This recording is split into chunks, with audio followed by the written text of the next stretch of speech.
आते ही अपनी भड़ास निकालते हैं अपने परिवार पर। बस आज काम जल्दी खत्म हो गया, अब आराम से जाकर मैच देखूंगा। निकल जाता हूँ इससे पहले कि बॉस की नजर में आ जाऊं। ला ला ला ला ला ला। अमर, कल जो रिपोर्ट फाइल करनी है उस पे लास्ट मिनट चेंजेस आए हैं। आज जाने से पहले अपडेट कर देना।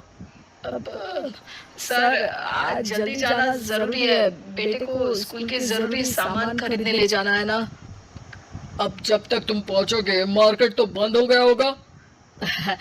सर इसलिए जल्दी जाना होगा। एक काम करो, कल जल्दी चले जाना। अमर बेबस होकर बॉस का ऑर्डर मानकर फिर काम में लग जाते हैं। किसी तरह मन मार कर काम खत्म करते हैं और चिड़चिड़े मन से घर पहुंचते हैं। निशा, जल्दी से खाना लगा दो, इंडिया की बैटिंग खत्म होने वाली है। बॉस ने लेट करवा दिया। अरे इतनी देर से आए हो, थोड़ी देर बात तो कर लो। अरे सुनो, हटो यहाँ से, पापा को टीवी देखने दो। पता है ऑफिस में कितना काम रहता है, कितना काम करके आया हूँ मैं। तो मैं भी तो ट्यूशन जाकर आया हूँ। अब जाओ, जाके फिर होमवर्क कर लो, कल स्कूल भी जाना है ना। तो मैं उठ जाऊंगा, लेट नहीं करूंगा। अभी मेरा शो चल रहा है, मुझे देखना है। अरे समझ नहीं आ रही बात, एक बार में एक थप्पड़ दे के समझाओ क्या। रिमोट दे और सोने जा।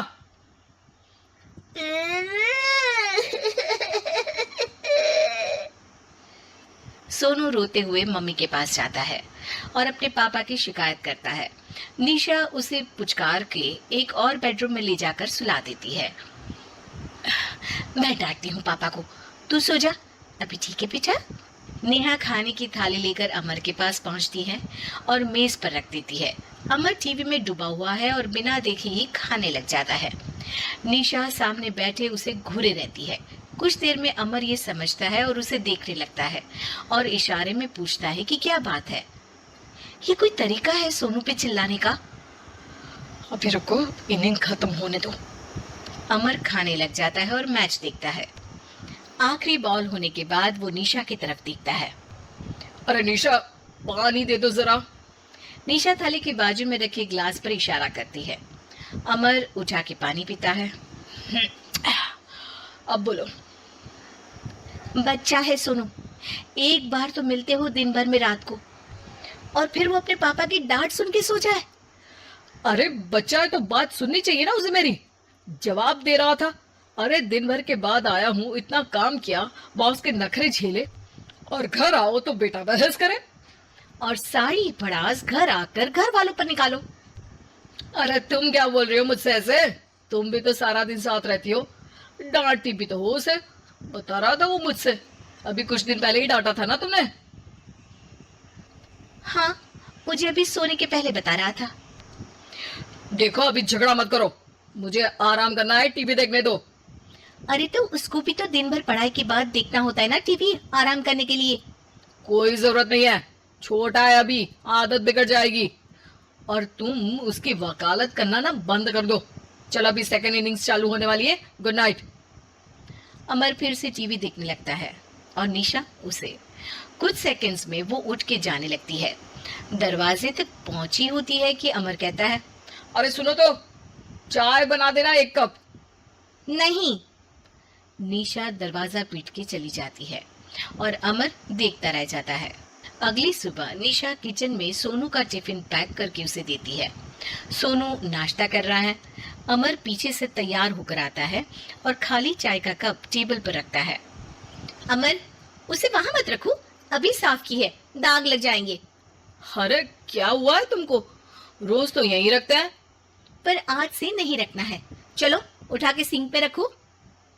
अमर उसे उठा के सिंक में रखने जाता है, तभी निशा कहती है, अरे अरे धो के। सोनू हंस देता है। अमर उन दोनों को देखता है और कब धो के वहां से चला जाता है। निशा सोनू को देखती है और आंख मार देती है। चलो अब हंसना बंद, स्कूल जाओ और ध्यान देना, सब पूछूंगी दिन में। सोनू मुंह बना लेता है। सब अपना दिन बिताकर रात में फिर एक साथ आते हैं। आज अमर घर जल्दी पहुंच गया है और टीवी के सामने पसार के बैठ जाता है। पीछे से दरवाजा खुलने की आवाज आती है। खिलखिलाते हुए सोनू अंदर आता है, सीधे टीवी रूम के अंदर, और अमर को बैठा देख चौंक जाता है। पीछे से कमरे में निशा भी आती है। सोनू, हाथ पैर धो के कपड़े बदल लो, चलो जाओ। सोनू कमरे से बाहर चला जाता है। अरे निशा, जरा एक कप चाय। क्या हर वक्त चाय? नहीं है दूध घर में। अरे दूसरी बार ही तो मांग रहा हूँ ना। दूध वाले को बोला था दूध एक्स्ट्रा 1 लीटर लेकर आना, वो 1 लीटर कम लेकर आया। आज तुमको चाय नहीं मिलेगी, खीर बना दी है पूरे दूध की। अरे दूध वाले की गलती के लिए मुझ पर क्यों चिढ़ रही हो? मैंने क्या किया? तुम भी तो यही करते हो ना। ऑफिस में किसी की गलती हो तो घर आके चीखते हो। चाय पीनी है तो दूध लाना पड़ेगा नीचे से। अरे पर तुम नीचे से ही आई ना। मैं भूल गई, तुम भी तो नीचे से आए। निशा कमरे से बाहर जाती है और सोनू अंदर आता है। वो अमर को देखता है, फिर कुछ बोलता नहीं है। अरे क्या हुआ सोनू? मेरा टीवी देखने का टाइम है अभी। आज रात को देख लेना। देखो, आप ना परेशान मत करो। आज ऐसे ही टीचर से डांट सुन ली है, अब आपकी नहीं सुनने वाला। अच्छा, क्यों डांटा टीचर ने? क्योंकि मेरा प्रोजेक्ट इनकम्प्लीट था। आपने सामान लाके नहीं दिया और आपकी वजह से सब हंसने लगे मेरे पे। अब आप जाओ। सोनू टेबल पे रखा रिमोट उठाता है और चैनल बदल के बैठ जाता है। अरे ये क्या तरीका है बात करने का? तो आपसे ही तो सीखा है, बाहर का गुस्सा घर पे निकाल दो। अमर उठ के दूध लेने चला जाता है। कुछ देर में लौट के वो चुपके से निशा और सोनू को टीवी देखते हुए देखता है और किचन में चला जाता है। 3 कप चाय बनाकर वो टीवी कमरे में पहुंचता है। आज मेरे हाथ की चाय पी लो। इस बदले बर्ताव को देख के निशा और सोनू चौंक जाते हैं। अपना कप उठाकर चाय पीने लगता है। अमर एक बैग निकाल के सोनू की तरफ बढ़ाता है। इसमें क्या है? प्रोजेक्ट का सामान और गिफ्ट। लगता है पापा दूध लेने गए और गुस्सा छोड़ के आ गए। कैसी है सोनू के पापा के हाथ की चाय? स्वीट स्वीट, बिल्कुल मम्मी की तरह। और पापा की तरह नहीं? पापा की तरह कड़क है। सॉरी बेटा, अब समझ गया कि ऑफिस में कुछ भी हो उसे ऑफिस तक ही रखूंगा। प्रॉमिस। निशा और सोनू को गले लगा लेता है और उस दिन के बाद कभी घर की चिंता दफ्तर में नहीं गई और ना दफ्तर का टेंशन घर में आया।